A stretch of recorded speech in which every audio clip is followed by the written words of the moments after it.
Good afternoon. Well, it is afternoon here in the UK. Thank you so much for joining us. Welcome to the Cambridge Festival event, the best of times and the worst of times, hosted by the Jubilee Centre. I'm delighted you could join us today. My name is Philip Powell, and I work as the training manager at the Jubilee Centre, and I also lead the SAGE program, and you'll be hearing from the participants of the SAGE program today. First, the Jubilee Centre is a Christian social reform think tank based in Cambridge. We do research on contemporary issues, on political, social, and cultural issues, and offer biblical perspectives on these issues. We also offer training programs like the SAGE program and a summer gathering, and events like this where we try to offer perspective on how to connect what we read in the Bible in terms of our faith and what is going on in the world in terms of public issues. So that's the Jubilee Centre, and we're based here in Cambridge in the city centre. Let me just mention something about the graduate program, the SAGE graduate program.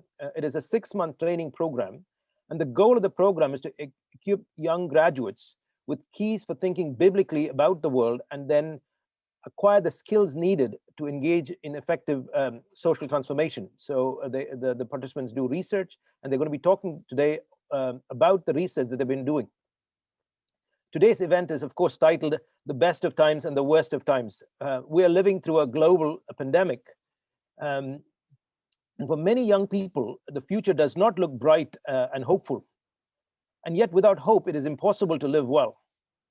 To begin with, you will hear the 5 SAGE participants talk about the findings of their individual research and the research they've done on individual topics.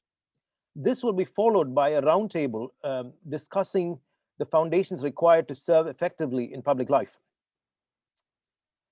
They will then have a conversation about the unique challenges and opportunities facing the emerging generation, and they will talk about what gives them hope for the future.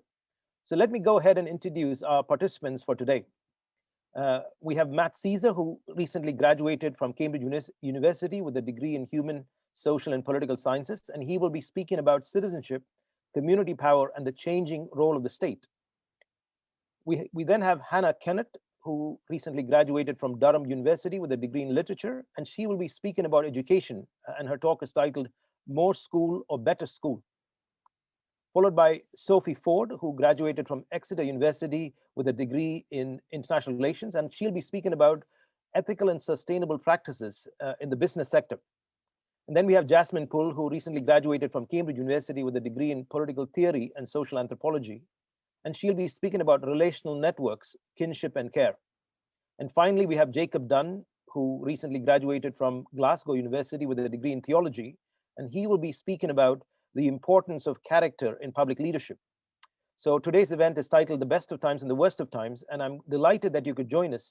Before I hand it over to Matt, who's going to begin speaking about citizenship, let me mention to you that we have a Q&A function, and we'd like you to post your questions or any comments you might have as you hear them speaking. And when they get to the roundtable, they will be able to take some of those questions and respond to them, giving perspective on what they feel about these issues as young leaders looking into the future. So now, without any further ado, I hand it over to Matt, who's going to be speaking to us about citizenship. Matt, over to you.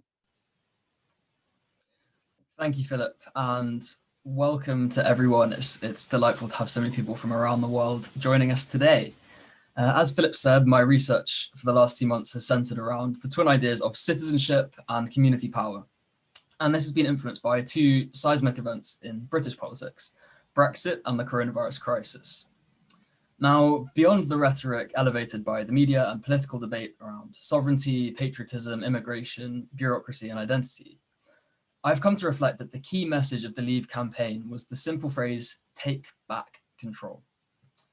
And whilst taking back control of the country was certainly a motivation for some, I believe that the operative sentiment for the majority of Leave voters was the prospect of taking back control of their own lives. It matters little, really, whether Brussels, Westminster, the city, whoever else is actually to blame for worsening quality of life and an increasing sense of alienation from the means of power and change. The Brexit vote was an opportunity for ordinary people to make their voices heard and to strike a blow against the distant elite that neither represents nor understands them and their needs. And yet, for control to really be taken back, it cannot just be taken from the EU and used to strengthen the British government in turn. The United Kingdom is already both the most overly centralised and the most regionally unequal country in the developed world. And it will take more than transport and infrastructure plans to level up our left behind communities. I'm interested in how we can empower citizens themselves to regain that sense of control over their lives, their relationships, and the places in which they live. Now, the guiding principle of the Jubilee Centre is relational thinking, which is the idea that it is strong relationships that make a strong society, and the view that policies and programs should be judged through the lens of their impact on relationships. It rejects the individualism of modernity and advocates for a society in which everyone is supported by a network of strong and healthy relationships. So in this context, an empowered citizenry looks like empowered communities, rooted in a place with strong relational connections to one another. In this area, the pandemic has been apocalyptic, not in the sense that the world is ending, but in the original sense of the word, apocalypsis, which means to uncover or reveal something that was hidden. On the one hand, it has shown us the extraordinary power, speed, and effectiveness of communities spontaneously organizing volunteers to meet need, delivering food and medicines, setting up WhatsApp groups, and forming over 4,000 mutual associations in the first wave. And these groups were shown to be faster, more agile, and more relationally proximate to those that they sought to help than local government efforts were around the country. We've learned that in times of crisis, our communities can pull together and can be trusted to provide for their needs. And an opportunity has opened up to capitalize upon this emergence of partnership between government organizations and community groups to harness such energy for the long-term future. Also, whilst we've learnt this lesson the hard way, the pandemic has destroyed the myth that we are free individuals, not tied to anyone or anywhere. Orders to stay in place, restrict travel, and act as if we are all vectors of transmission have viscerally reminded us that we exist indelibly in particular places, tied to the fate of our co-inhabitants of that space, and dependent upon one another to be mindful of collective risk. And this is a welcome intervention, correcting our delusion that we could abandon social responsibility and opening up the possibility of a new politics of place and of community. On the other hand, the pandemic has also revealed to us the shocking extent to which we were woefully unprepared for such a crisis. Despite the positives just mentioned, it has been shown that such efforts were largely concentrated in comfortable middle-class areas that already had existing associations, and that poorer areas were less well-equipped to deal with the crisis. We've also seen how minority ethnic groups, women, those who struggle with mental health, victims of domestic abuse, the young and the old are all particularly vulnerable in different ways to the virus and to its secondary social effects. It has revealed to us afresh the importance of health and social care, not only in how essential those areas have been to fight the virus itself, but in the very public ways that they've been stretched and struggled to cope. The efficiency maximizing approach of just about enough may be fine in normal times, but it leaves no room to deal with crisis. And we've also seen a greater overreach of central states at the expense of the local. Not only has the spending power of local authorities been continually cut over a decade, but their localized networks and knowledge for conducting an effective test and trace program were eschewed in favor of an expensive and ineffective centralized program. The rows between local and national governments over the tier system and the difficulty of aligning the approaches of all 4 nations of the UK have illustrated the messy state of devolution at present. And the government's approach to procurement has been one of cronyism, where friends and contacts have been awarded enormous contracts, regardless of experience, expertise, or knowledge of the actual need on the ground. And of course, from the perspective of civil liberties, we've allowed the government, justifiably, may I add, for the sake of public health, to restrict our ability to leave our homes, travel, see friends and family, and partake in all manner of activities. And whilst I reject the conspiracies and the scaremongering that the government is out to restrict our freedom forever and that we should rebel against lockdown, it is still undeniable that we have never seen such control exercised by the governments of liberal democracies. And beyond COVID, in recent weeks, restrictive measures in the Police, Crime, Sentencing and Courts Bill and the plans to reform the process of asylum seeking in the UK also trend concerningly towards authoritarianism and central state control. Now, this talk is in danger of veering much further towards the worst of times than the best of times. So as I end, I'd like to propose a moment of opportunity. The past year has shown to us, through COVID-19, racial injustice, and the increasing urgency of the climate crisis, that our current social contract is failing us and it should be rethought. And this is a welcome development. Modern individualism has isolated us from one another and from politics, leading to the feeling that we have indeed lost control over our lives. Yet a more relational society, recognizing the essential role and power of communities and of civil society, is possible.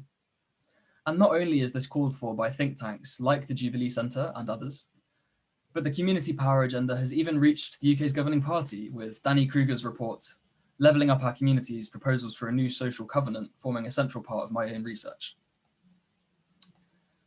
But I want to propose that at the heart of this new agenda, we need to reclaim the role of the citizen that both binds us together in our mutual identity and drives us forward in our shared purpose of seeking the common good together.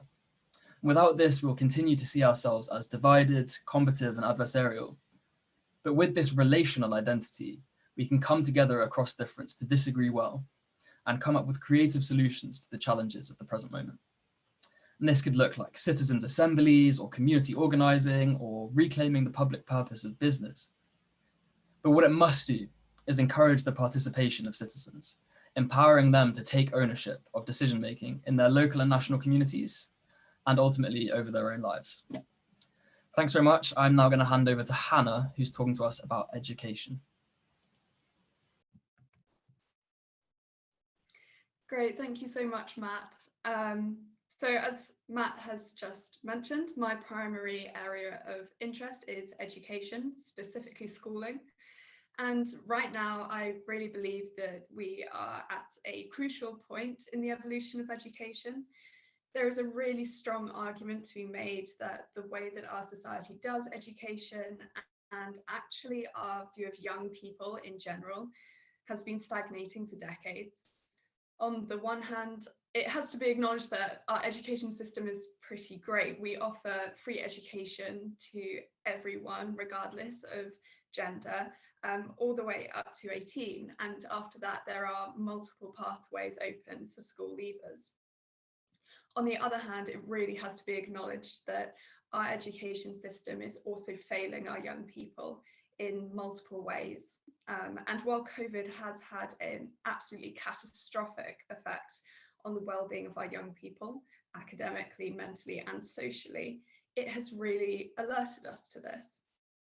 Issues such as exams being the primary form of assessment, the lack of support for students with additional needs, the substantial privilege gap that still exists, and actually simply the fact that the way that we do schooling does not suit a substantial proportion of the school-age population have all been brought to light. There is, of course, also the great irony that the education system was already arguably not fulfilling its core aims. Qualifications are increasingly losing their value, intolerance of difference is rife, unemployment among young people remains an enormous problem. Mental health statistics for people aged between 5 and 24 are absolutely shocking. And frankly, young people themselves are losing faith in the system. Currently, however, the biggest, most immediate challenge is how to help our young people recover from the effects of the pandemic.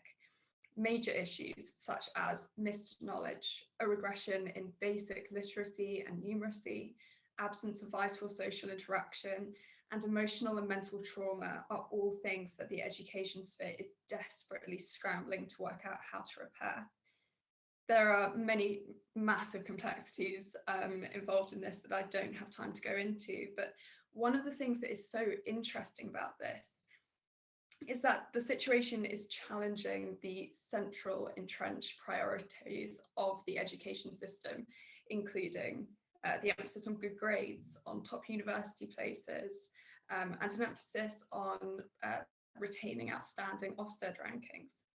The government is suddenly having to consider how to help young people emotionally and socially rather than primarily academically. This shift in focus has made the situation a really exciting opportunity for reformative change.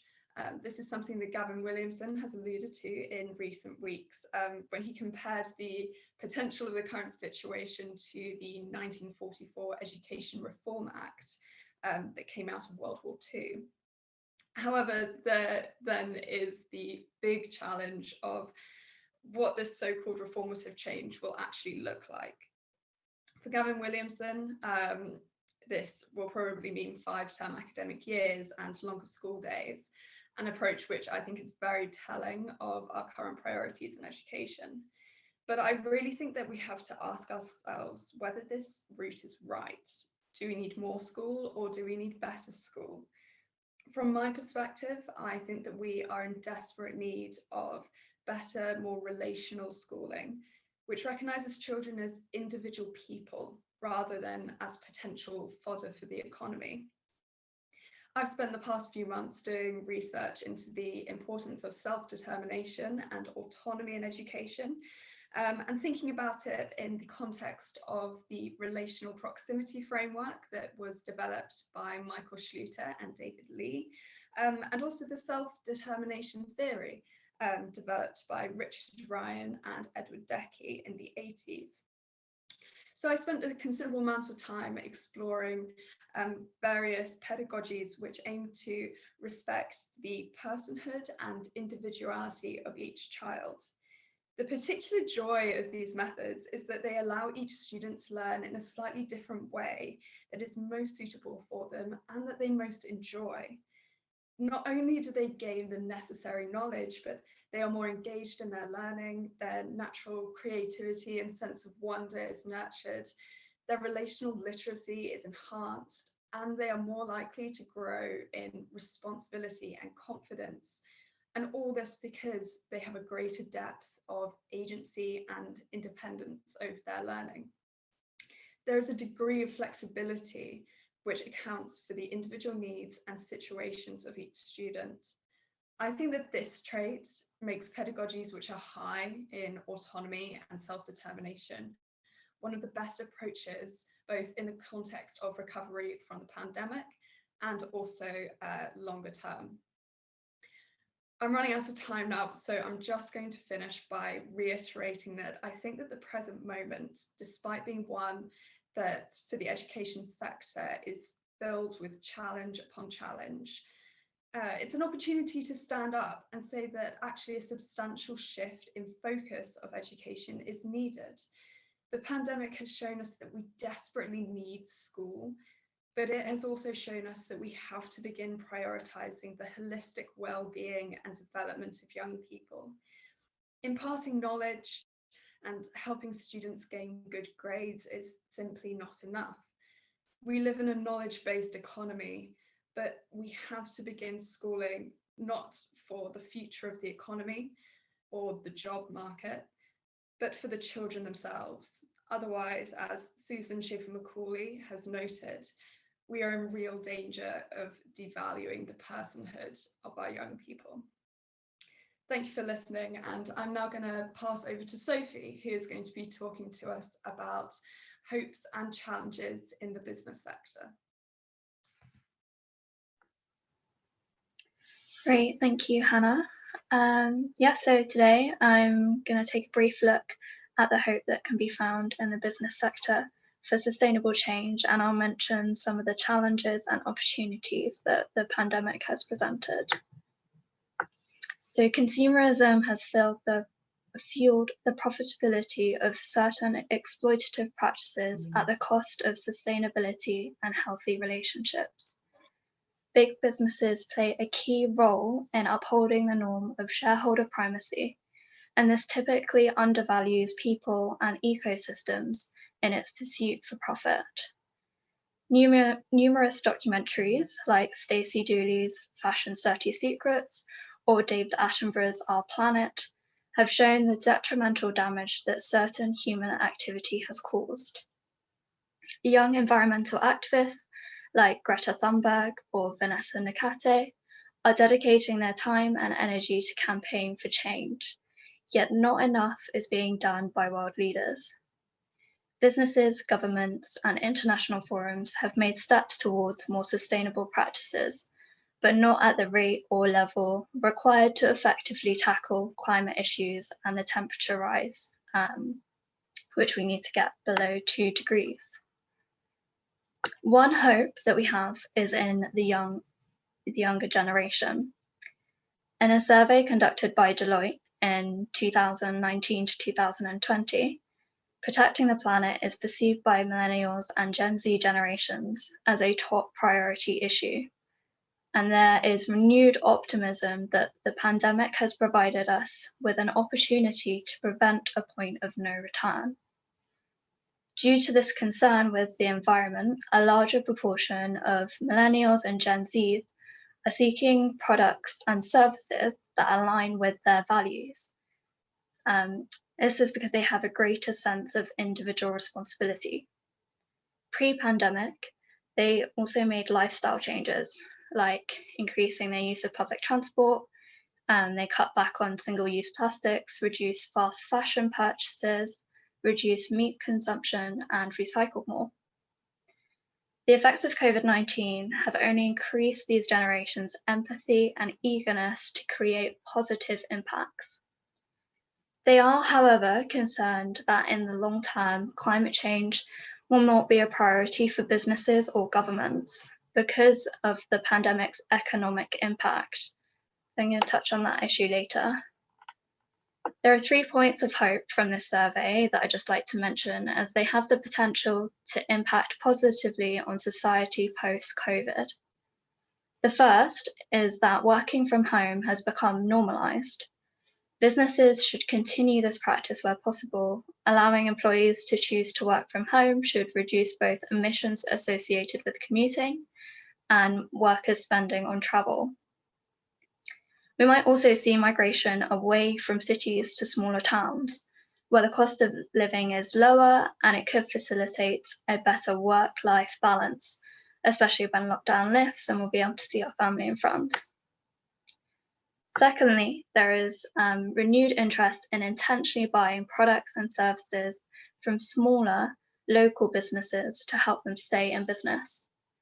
The younger generation also plans to buy from large businesses that have proven that they care for their workforce and have positively affected society over the course of the pandemic.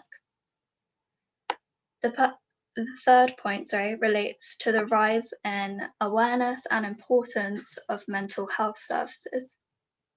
So, although mental illness is nothing new, the number of people experiencing symptoms of anxiety and depression has hugely increased, especially amongst young people over the course of the pandemic.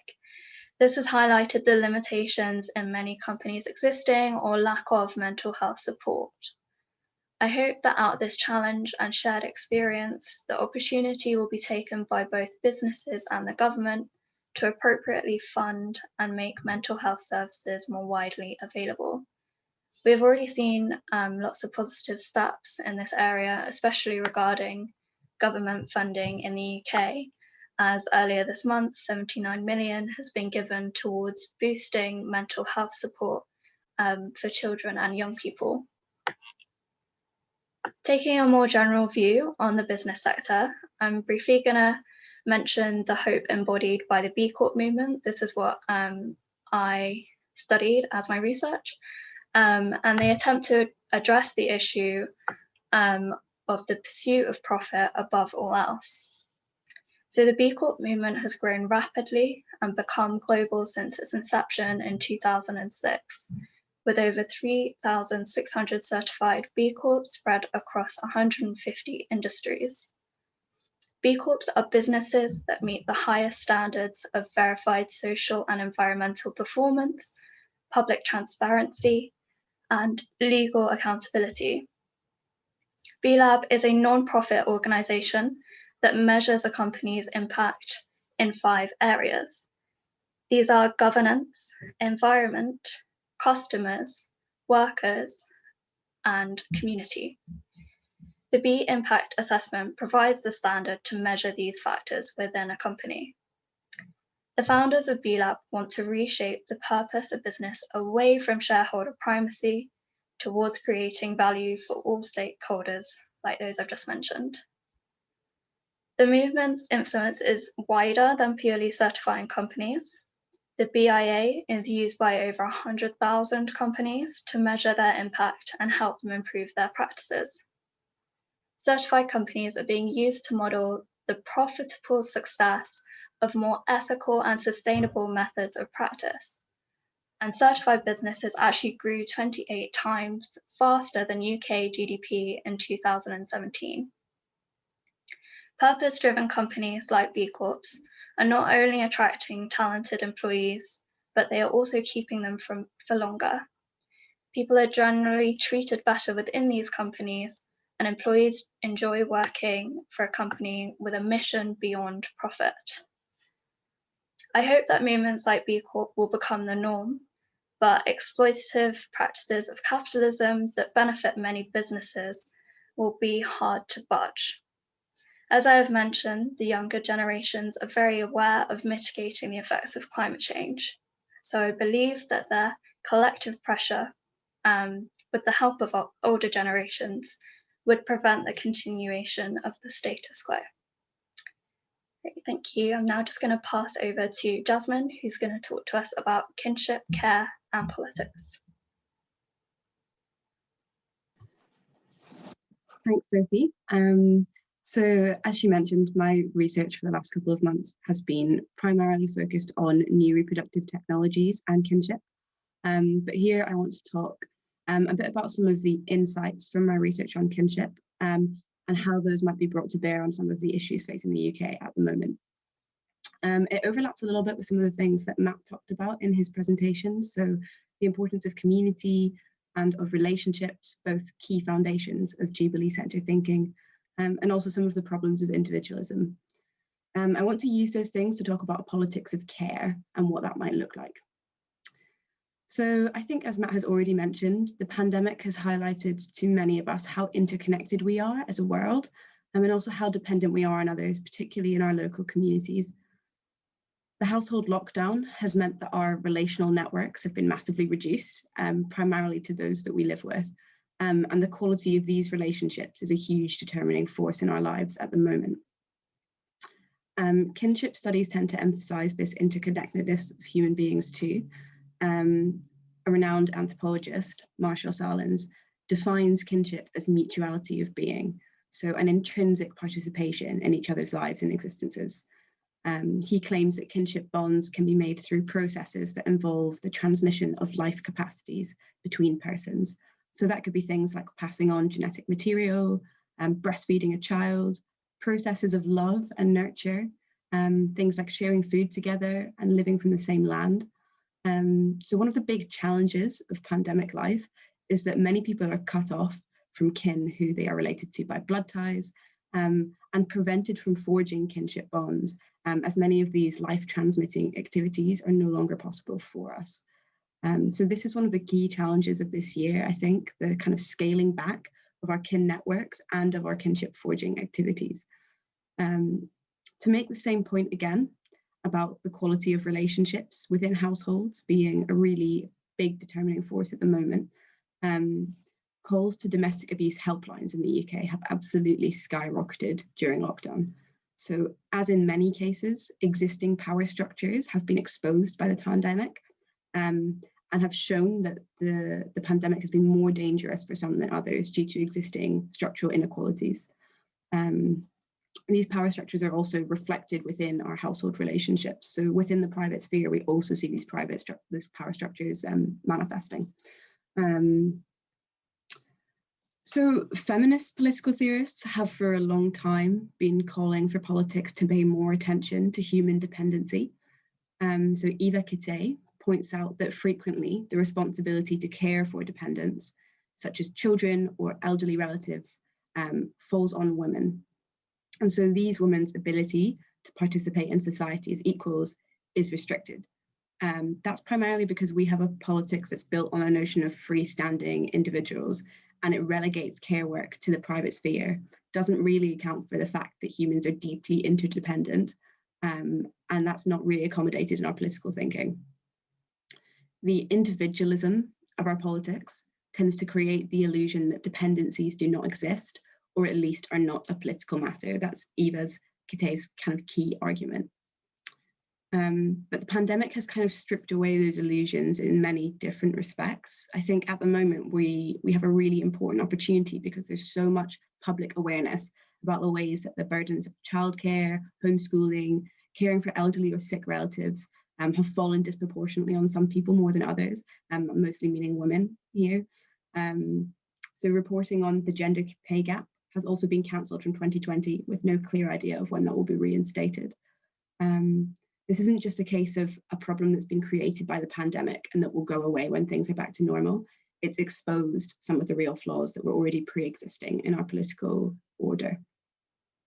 The director of the Women's Budget Group, which scrutinises government policy from a gender perspective, Mary Ann Stevenson, argues that the failure to recognise childcare as essential social infrastructure means that we're heading towards a major crisis where women are at risk of losing their jobs, and those who don't lose their jobs might not be able to work because of a lack of childcare. So childcare isn't the only issue that comment really applies to. All kinds of care work, all kinds of accommodating for kind of the ways that humans are dependent, that comment can apply to. As long as we have a society that is set up so that dependents are cared for by exploiting the labour of the people who care for them, we don't have a well-ordered society. Again, Kitay argues that if we reorient our political thinking to see the centrality of human relationships to our happiness and our well-being, then we would recognise dependency needs as a basic motivation for creating a social order. I think this year has showed a lot of us our fragility and our vulnerability. And it's highlighted that the caring work we do for each other, many of us within our kinship networks and in the privacy of our own homes, is a really crucial part of a well-functioning society. This care work shouldn't just be assumed or ignored by the government. Those who have these needs or meet these needs shouldn't be disadvantaged in wider society because they don't fit the traditional liberal notion of free and equal individual. We all at some point in our lives will require care or will be required to care for another. And I think that's a really key insight that has come out of this time. So we do have a real opportunity to rebuild after the pandemic with a political vision that accommodates human need, human vulnerability, and the central importance of relationships. Thanks. I'm going to pass on to Jacob now. He's going to talk about the importance of character in public leadership. Thanks, Jasmine. So yeah, as has been mentioned already, I wanted to share something today about the importance of character in public leadership. I think this is something that has been highlighted recently, particularly in regards to the election in America, but also on this side of the Atlantic as well. I think the central question around this kind of issue is, what kind of people do we want to lead us? Are there particular qualities that we should expect of people who are called to be in political leadership or those who are called to make social change? And one way of thinking about these questions is to study the lives of past leaders. I think this can provide an insight into what makes leaders effective and provide a touchstone to evaluate the public leaders of today. For my research project, I've spent the last couple of months researching the life and legacy of Keir Hardie, who was an activist, an agitator, a trade unionist, and the first leader of the Labour Party. He was born into grinding poverty in the middle of the 19th century, became one of the first working class MPs, and helped create a movement that sees its fruit in the modern Labour Party. And there are a few key lessons that I think you can draw out of his life. So what I'm going to do is I'm going to set out these lessons briefly and then try and discuss their relevance to the time that we're living in. Keir Hardie, in many ways, is a classic example of a certain kind of social reformer, those who are unappreciated within their own time and see the greatest popularity and results for their ideas after their own deaths. Within his own lifetime, Hardie did not succeed in doing much more than raising the consciousness of working class people. He never held a ministerial appointment, and he never saw the Labour Party form a government. However, within 10 years of his death, the Labour Party had achieved its first short period in government in 1924. And by 1945, it won a majority for the first time. Of course, many of us will know that Clement Attlee's Labour government was able to realise policies that Hardie could only have dreamt of during his own time in Parliament, not least the establishment of a welfare state, perhaps the crowning achievement of a political movement that would not have been possible without Keir Hardie and others like him. I think there's a clear lesson here about the nature of success in making social change. Whilst some social reformers and social activists have achieved real success in changing laws or structures within their own lifetime, sometimes success lies in creating or promoting a movement that will last beyond you. I think it's therefore important for leaders to have this long-term view of success. The second lesson I think you can draw from the life of Keir Hardie lies in his willingness to stand alone and to endure sometimes vicious opposition for his beliefs. Throughout his career, he consistently took up and held unpopular positions for which he was vilified in the press and in Parliament. I think generally speaking today, we don't like the idea of seeing struggle as a vehicle of growth, but we prefer to see it as an imposition on our freedom or our success or our happiness. But I think the life of Keir Hardie, the lives of other social activists and political leaders who have struggled or faced opposition for their beliefs can make quite a sharp statement. If you truly seek to change the conditions of society, struggle will come. This might be intense and might result in damage to your reputation. But the life of Hardie and the lives of others like him can show that struggle really is the price you pay if you want real change. And lastly, I think Keir Hardie's life can speak to us of the importance of popular pressure and agitation in social reform. Right to the very end of his life, Hardie regarded himself as an agitator more than a politician. He wrote that my work has been to stir up a divine discontent with wrong. While he never advocated for revolutionary violence, he consistently felt more comfortable on a platform, a mass demonstration, than in the chamber of the House of Commons. And he would almost certainly be found supporting mass movements for social justice in our own time, though I think he might have some catching up to do in regards to the issues involved. And his life really is a testament to the power of popular grassroots movements to make real change, sometimes in spite of the actions of politicians. Now, I've focused on the life of one individual, but I think the lessons I've drawn out can be generalized to a number of figures, and a central theme is the character of public leaders. If you follow the three lessons that I've drawn out, public leaders need to be able to inspire people, to face struggle, and to agitate for the change they wish to see. I think a time like this calls for inspiring leaders of character who are able to fight for ordinary people. I think anyone aiming to enter public service wants to be that kind of leader. So the times we're living in 2021 provide a real opportunity to think about the kind of people we want our leaders to be, the kind of qualities that might be required to rebuild after this kind of crisis. And they present a challenge too, how to train and develop leaders like this, how to encourage this kind of character, and how to encourage people to think in terms of character when electing leaders. Now, there's much more that could be said on a topic like this, but I'm just going to end by laying that down as a challenge and saying that in 2021, we have a real opportunity to reflect on who we are and on who we want to be.